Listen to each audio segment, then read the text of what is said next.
No importa lo que te detenga, despierta tus sentidos con la fuerza del tigre y el poder de hierbas aromáticas legendarias. Tiger Balm actúa rápido para calmar, revitalizar y restaurar. Siéntete mejor y vuelve a disfrutar la vida con Tiger Balm.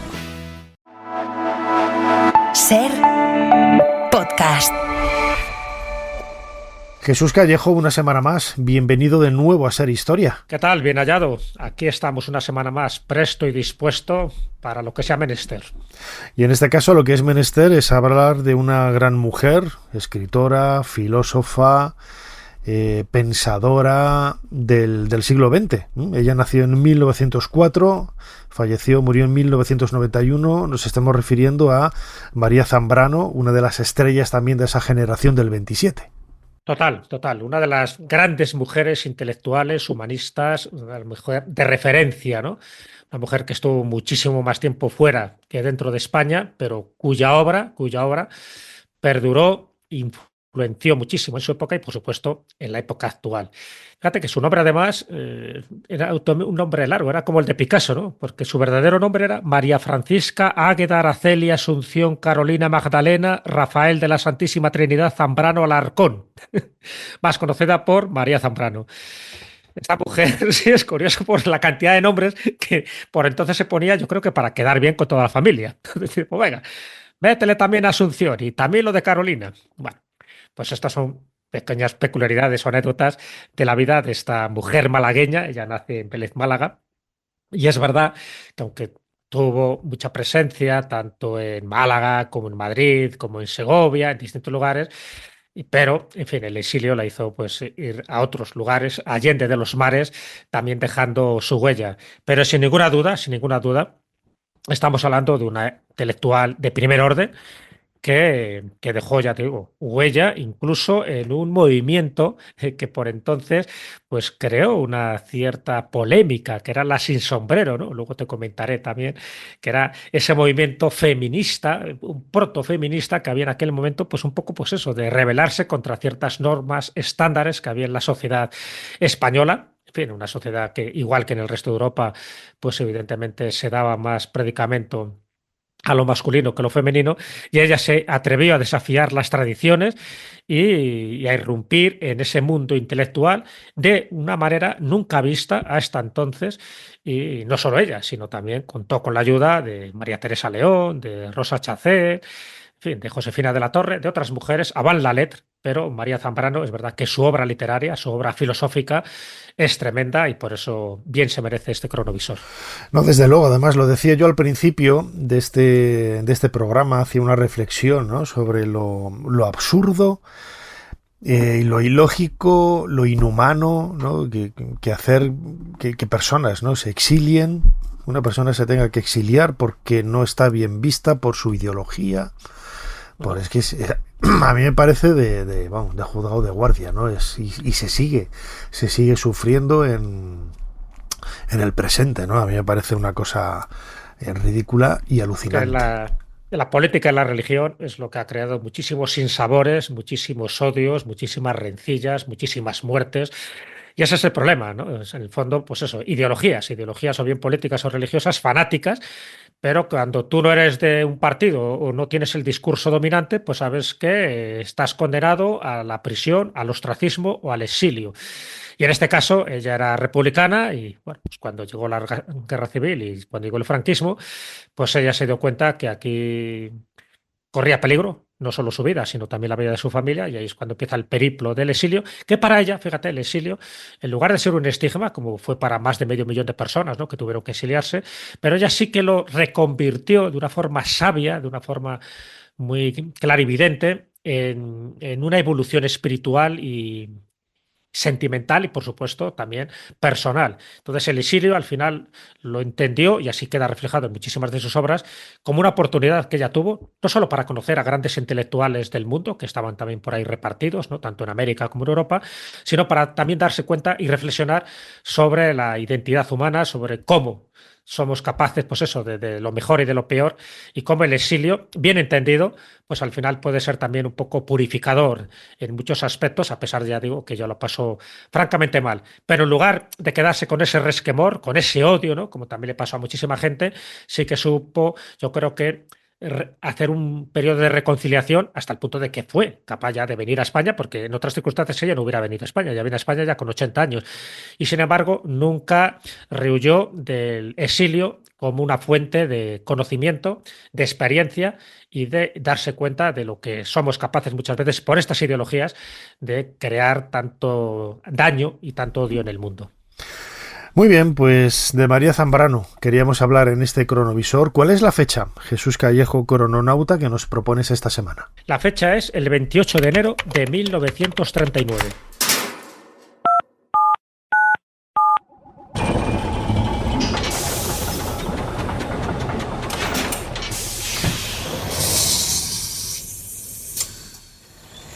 Adelante, pasen. Jesús Callejo les está esperando junto al cronovisor.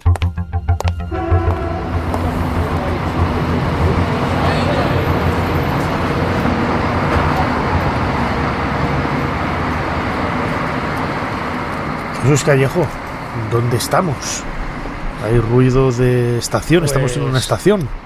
Claro, pues estamos hablando precisamente del momento en el que ella empieza el exilio, que es un momento clave en su vida.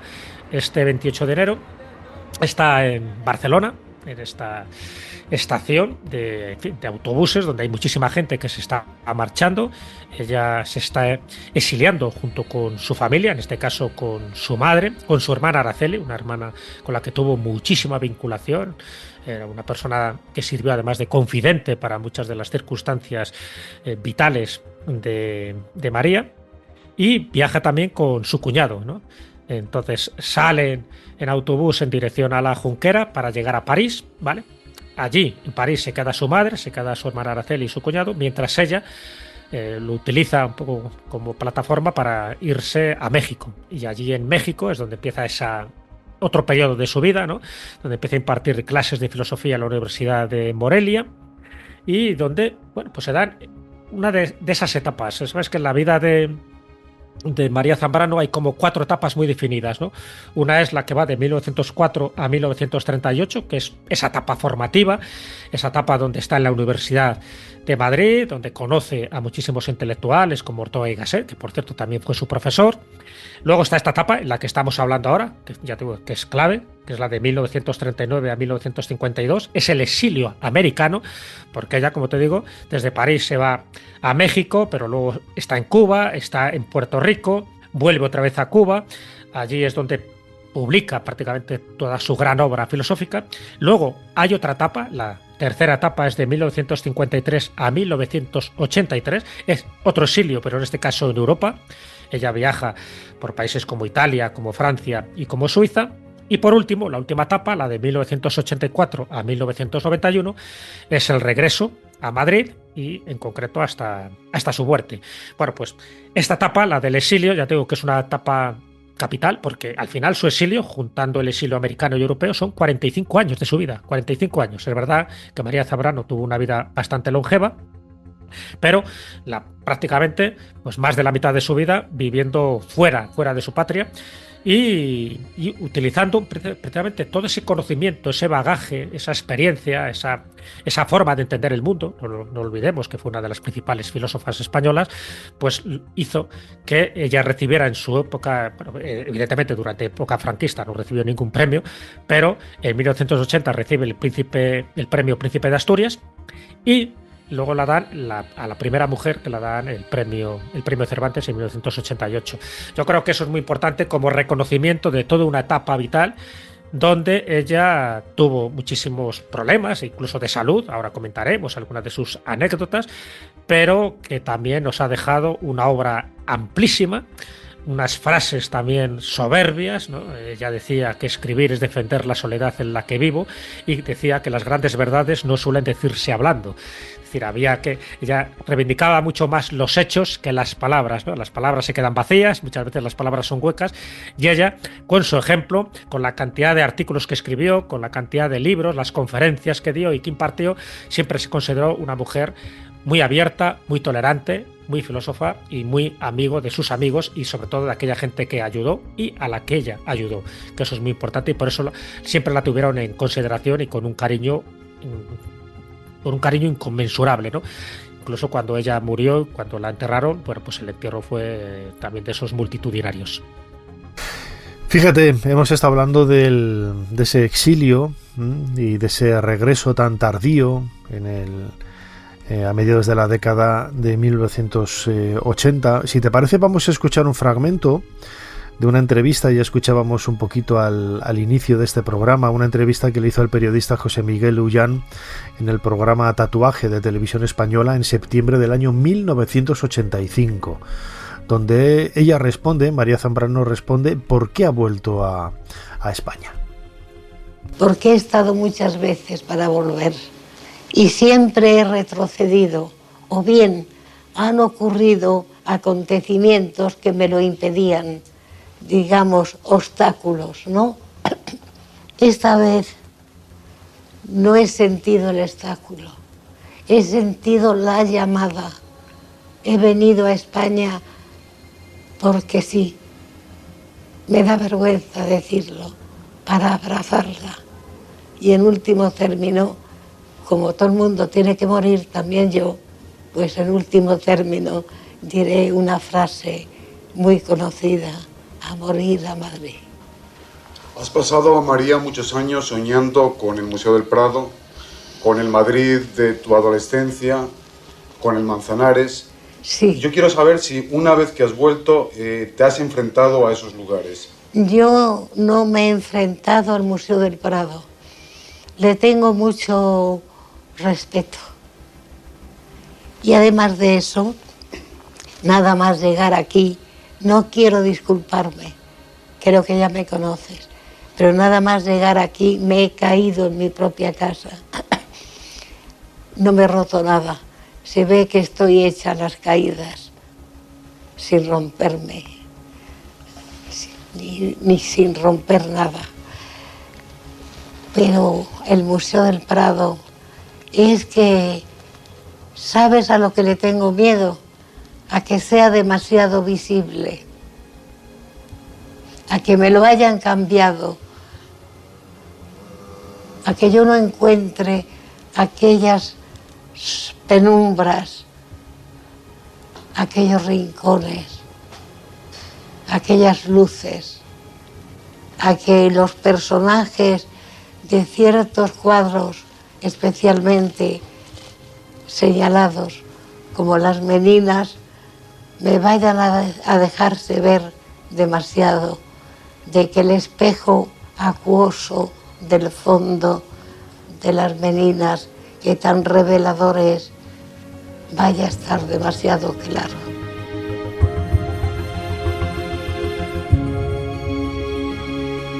Jesús Callejo, dejando de lado ese aspecto más político, ¿no? El caso de María Zambrano es un poco surrealista, porque ella era republicana, pero era católica. Y parece que venció más, ¿no?, en la balanza el lado político para ser perseguida y señalada aquí en nuestro país, ¿no?, que siempre se ha idealizado esa tontería, ¿no?, de que todos los republicanos eran ateos y tonterías de este tipo, ¿no? No es verdad, había muchos republicanos católicos. Pero vamos, yo recuerdo una vez en unas fosas de la Guerra Civil, en un reportaje para Cuarto Milenio, era en Málaga, en un pueblecito en Málaga, pues absolutamente todas las personas que había enterradas allí, todas tenían sus escapularios, sus crucifijos, o sea, eran católicos devotos, pero bueno, con una idea política que nada tiene que ver con eso, pero bueno, la idiocia de algunos pues hacía entender lo contrario, ¿no? Pero fíjate, Jesús Callejo, crononauta, María Zambrano marca también parte de su trabajo, ¿no?, en esa literatura y en ese pensamiento filosófico, también intentando buscar la razón de las cosas por parte de los dioses. Es decir, ella tenía una mentalidad muy racional, pero también tiraba de esa irracionalidad para explicar las cosas. Hombre, a ver, ella se da cuenta de que somos lo que somos por lo que creemos. Por tanto, el pensamiento religioso, el pensamiento espiritual, no lo puedes desdeñar. Está claro. O sea, un filósofo, una buena filósofa como ella, tiene que saber que las creencias son fundamentales precisamente para crear la personalidad, no solo a nivel individual, sino a nivel colectivo de un pueblo. España durante muchísimo tiempo ha sido carpetobetónica, en fin, católica, pero a ultranza en el peor sentido, ¿no? De que las ideas a veces pues no te hacían avanzar, ¿no? En otro tipo de disciplinas. Claro, ella lo tenía, fíjate, incluso lo tenía claro desde el principio, y te cuento. Ella cuando era pequeña, hay una anécdota, ¿no?, que se cuenta. Ella cuando era pequeña, pues la clásica pregunta, ¿no? Dice, ¿qué quieres ser de mayor? La preguntaron. Entonces ella dice, pues se queda así pensando, dice, pues quiero ser una caja de música. Dice, hombre, eso no es posible. A ver, dime otra cosa, ¿qué quieres ser de mayor? Entonces se queda así la pequeña María pensando, y después, centinela. No, hombre, pero las niñas no pueden ser centinelas. A ver, dime otra cosa. Pues entonces quiero ser un caballero templario. Dice que no, dice otra cosa. Y al final dice, pues filósofa. Mira tú por dónde. Acertó. Yo te lo cuento un poco como anécdota, porque la cantidad de cosas que se le han venido ocurriendo, y al final la cuarta respuesta es filósofa, una niña. ¿Cómo puede ser que una niña te diga, porque lo caballero templario y cosas de estas? Pues bueno, lo puedes llegar a entender, ¿no? Bueno, pues esta era ella. Y es lo que hizo que estuviera, pues eso, involucrada en multitud de elementos de su vida, donde se empezó a dar cuenta de cómo era la gente y además con su actitud. Y te cuento un detalle muy significativo que tiene que ver con esto del exilio, incluso antes de que se produzca el exilio. Ella, sabes que se casa en 1936 con Alfonso Rodríguez Aldave, y justo en ese momento al poco tiempo se marchan a Santiago de Chile. Él había sido nombrado secretario de la embajada, y en 1937, fíjate, estamos hablando ya en plena contienda, lo que hace es que ella regresa a España. No tiene mucho sentido, porque dices, ¿cómo vienes a España en un momento tan complicado, ¿no? Le preguntaba, además, un periodista, ¿por qué viene a España cuando encima la guerra ya estaba perdida? En aquel momento se pensaba ya que los nacionales habían ganado. Y precisamente la respuesta que da es muy clarificadora. Dice, precisamente por eso vengo. Porque ya todo está perdido, porque ella consideraba que su presencia podría generar consuelo o ayuda a muchos de sus amigos. Y evidentemente luego se fue otra vez, como hemos comentado ahora. Pero bueno, yo creo que son detalles muy significativos. O sea, no rehuyó el peligro, no rehuyó los problemas que le podía acarrear su ideología. Y ella estuvo ahí, ¿no? Siempre estuvo ahí. De hecho, tenía grandes amistades. Sabes que fue muy amiga de Antonio Machado, por ejemplo, cuando estuvo en Segovia. De los grandes, ¿no? Bueno, y luego, por supuesto, con Ortega y Gasset, con Octavio Paz, Alejo Carpentier, Elena Garro, en fin, prácticamente con todo el mundo. Y eso que tuvo una salud bastante complicada. Eso también es importante destacarlo. Ella incluso sufrió un colapso en 1928, donde se pensaba que estaba a punto de morir, incluso se pensaba que tenía tuberculosis. Pero bueno, fumaba como un carretero. Fumaba, es verdad. Pero es verdad. Es que en la entrevista esta que he visto, las entrevistas que he visto en televisión, es que uno tras otro, digo, y con 80 y pico años, digo, Dios mío, qué mala salud de hierro, ¿no? Bueno, pero eso pasa, es verdad. Hay muchos fumadores que si al final no mueres por las circunstancias del tabaquismo, es como que tienes una especie de película protectora en tus pulmones y mueres de cualquier otra cosa menos de eso, ¿no? Es por eso, ¿no? Le ha pasado a mucha gente que ha tenido una larga vida y fumando puros, ¿eh? Y también, además, mira, además es algo, por ejemplo, que tiene una cierta vinculación contigo, fue una gran amante de los gatos, ¿sabes? Que María Zambrano, en la época sobre todo que vivió en Roma, llegó a tener... ¿Cuántos gatos crees que llegó a tener esta mujer? No sé, pero a lo mejor era como la mujer de los gatos de los Simpson, ni idea. Pues hombre, sin llegar a esos extremos de excentricidad, pero llegó a tener 70 felinos, superando a los 57 que en su momento tuvo el también escritor Ernest Hemingway. Ostras, también pues, un gran amante. En la actualidad, la ley en España dice que si tienes más de 5 animales en casa, ya tiene que considerarse zoo. entonces ella ya tenía un zoo de verdad. O sea, No, tenía un zoo, bueno, le encantaban los gatos. No, es curioso porque muchos intelectuales, aparte de tener también perros, ¿no? como mascotas, solían tener gatos porque dice que los gatos les inspiraba. O sea, precisamente la forma, ¿no?, de actuar que tienen los gatos, como muy sibilina, es como muy zen también, pues a muchos escritores les inspira eso. Bueno, acuérdate que incluso Fernando Sánchez Dragó escribió un libro dedicado también a su gato Soseki, porque según él también le inspiraba, ¿no?, en muchas de sus obras, y también le tranquilizaba en momentos de angustia. Bueno, pues aquí tienes que María Zambrano hizo alarde también de esto, ¿no? Bueno, pues era una mujer que estuvo, ya te digo, muy implicada en multitud de anécdotas, y muchas de ellas, evidentemente, relacionadas con sus tertulias literarias, en las que consiguió conocer a grandes escritores de la época, por ejemplo a Miguel Hernández. Con Miguel Hernández incluso suspiraba, por tanto uno como otro tenían sus problemas amorosos y dicen que iban al Manzanares precisamente pues a consolarse mutuamente, ¿no?, de la cantidad de desgracias que le habían pasado. Porque de hecho incluso María Zambrano, aparte, en fin, de este matrimonio que tuvo, ella vivió un amor prohibido en la juventud. Y cuando era adolescente se enamoró de un primo suyo, ¿sabes?, que era Miguel Pizarro. Y durante ese tiempo, además, que duró bastante, fue desde 1917 a 1921, pero la familia decidió, ya sabes, en estos casos tomar cartas en el asunto, no veía bien este noviazgo, lo separaron, le mandaron a Osaka nada menos que a Japón, ¿sabes?, para ejercer como profesor de castellano en la universidad, y ella se quedó pues totalmente desconsolada. O sea que bueno, también hay una parte amorosa, una salsa rosa también en la vida de María Zambrano, donde para que, como siempre que tenemos una imagen de ella, si te das cuenta, es como una mujer ya muy mayor, claro, o sea, las fotografías que aparecen de ella, aparece pues eso, la senectud, una mujer ya como muy tranquila, como un poco la abuelita de Piolín, pero sin embargo pues tuvo también una vida pues bastante animada en cuanto a situaciones sentimentales, situaciones políticas, como no, y también situaciones de enfermedad, como te he comentado antes. Lo de la abuelita de Piolín me ha encantado, ¿eh? No, una mujer sabia, imagínate contando historias de su exilio, de su infancia. No, pero fíjate, una de las cosas que a mí me admira de ella es venirse arriba y ir a contracorriente, y los problemas que te plantea el futuro, aprovecharlos, revertirlos y que sean en tu propio beneficio, ¿no? Y aprender de ese exilio, aprender de esos viajes, aprender de esas nuevas culturas que vas conociendo, que es un poco lo que va transformando y proyectando ella en su trabajo, ¿no? Porque no, quizás la forma más fácil de aprender cómo es el ser humano, esos pensamientos filosóficos, ¿no?, que ella también planteaba, era por medio de viajar, y a ella siempre le encantó viajar. Hombre, muchas veces porque no le quedó más remedio, también es verdad, ¿no? Pero bueno, sí es cierto que formó parte, como tú bien decías, de esa generación del 27, con Luis Cernuda, con Emilio Prados, con Jorge Guillén. Cuando viaja a La Habana, conoce allí a José Lezama Lima, se codea con la mayor intelectualidad de aquel momento.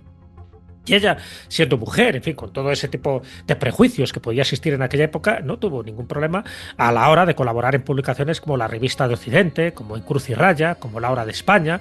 Es decir, era una persona que se le tenía muy en cuenta lo que ella decía, sabía muchísimo. Fue profesora auxiliar de la Cátedra de Metafísica en la Universidad Central. Y bueno, y la Universidad de Puerto Rico también estuvo ahí impartiendo clases, estuvo también en París, en La Habana, en Roma, en fin, todos estos sitios que te he comentado antes, y hay obras ya que se han quedado como clásicas, ¿no? Para, en fin, cualquier filósofo, cualquier estudiante de filosofía conocerá El hombre y lo divino, es un poco ese aspecto que decíamos como le interesaba, Los sueños, el tiempo y Persona y democracia, obras a día de hoy totalmente referentes. Ay, amor, es lo más que puedo decir. Ay, amor. El corazón. Pero es que yo he escrito 2 o 3 metáforas del corazón. Es la música, es el ritmo, es la medida, es lo contrario, lo opuesto y lo muy diferente a lo que dicen las gentes cuando algo les sale del corazón, que suele ser un disparate, un grito. Lo que sale verdaderamente del corazón sale acompasado. Es una suerte de pensamiento ya, y de pensamiento muy vivo.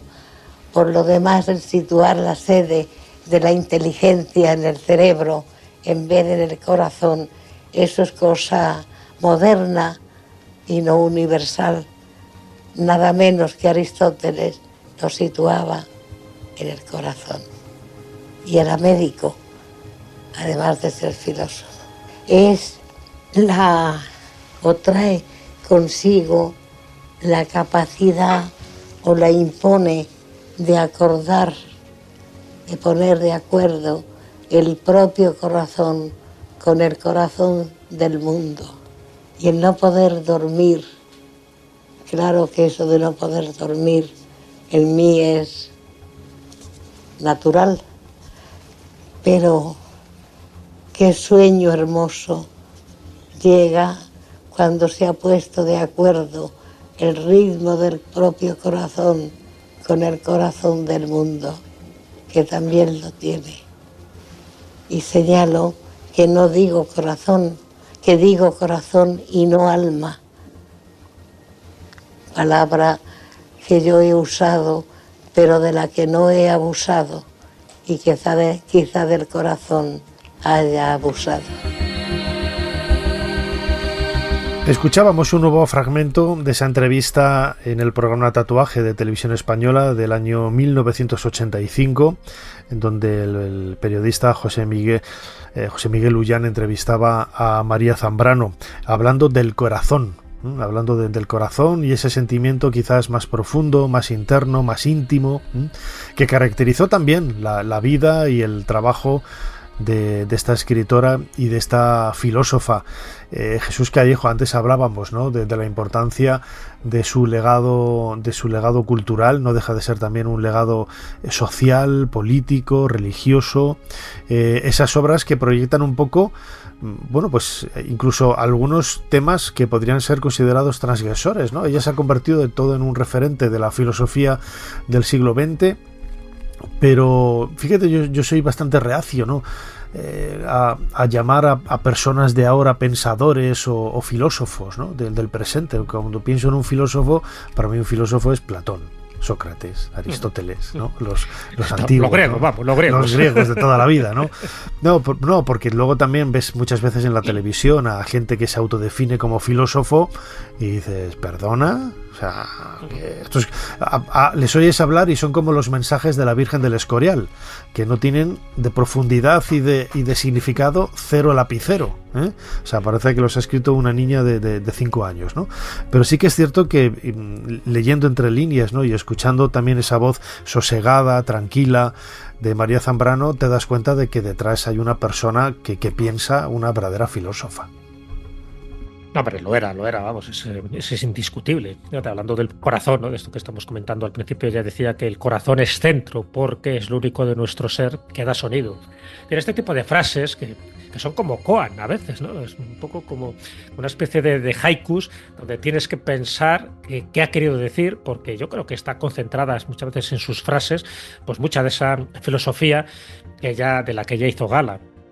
Está claro que, sin ninguna duda, fue una filósofa, no solo por la cantidad de obras que escribió, ¿no?, sino por la cantidad de conferencias y de clases que impartió.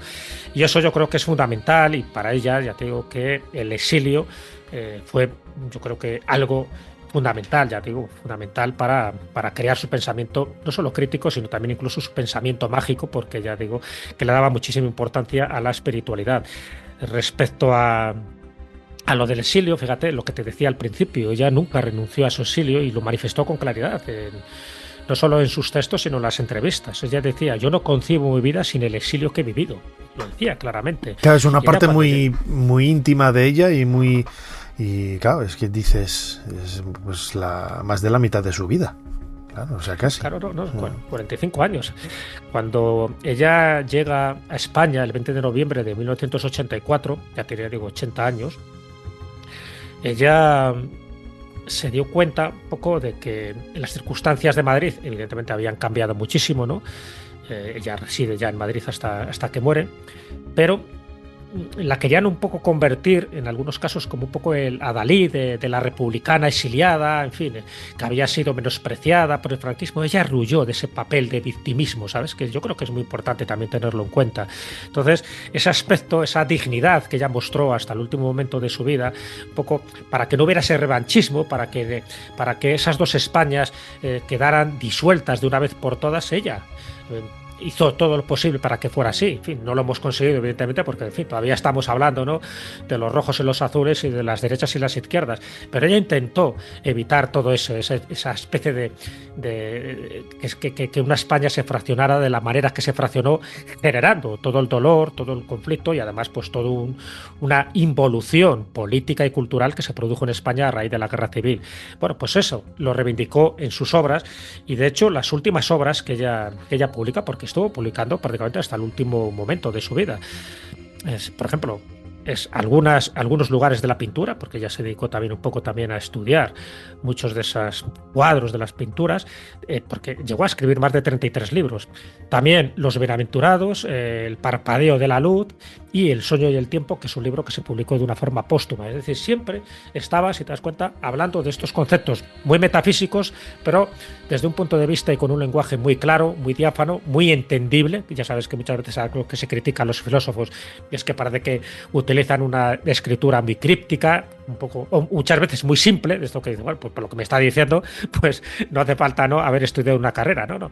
Había filósofos, y hay de todo en la vida, ¿no? Filósofos, igual que pasa con periodistas, igual que pasa con gente que ha escrito libros de derecho, pues hay gente que es más fácil de entender que otros. Hay otros que hacen gala de un oscurantismo de la que no hacía gala María Zambrano, porque intentaba siempre ser lo más clarificadora en su vida, y por eso, ¿no?, recibe los premios que recibe, y por eso pues a día de hoy está considerada como una de las primeras mujeres chapó, ¿no?, donde hay que quitarse el sombrero, y nunca mejor dicho, ya digo, porque fue una de las que representó aquel movimiento de protestas de las sin sombrero, que eso también es importante tenerlo en cuenta por la época que la tocó vivir. Estamos hablando de los años 20, donde también con García Lorca, en fin, que sufrió un poco la discriminación, y por entonces era muy habitual llevar sombrero por la calle, incluso llevar sombrero en las obras de teatro, lo cual era un problema porque el que estaba dejamos ver al de atrás. Si había una mujer que llevaba un sombrero de estos grandes, al final no veía nada del escenario.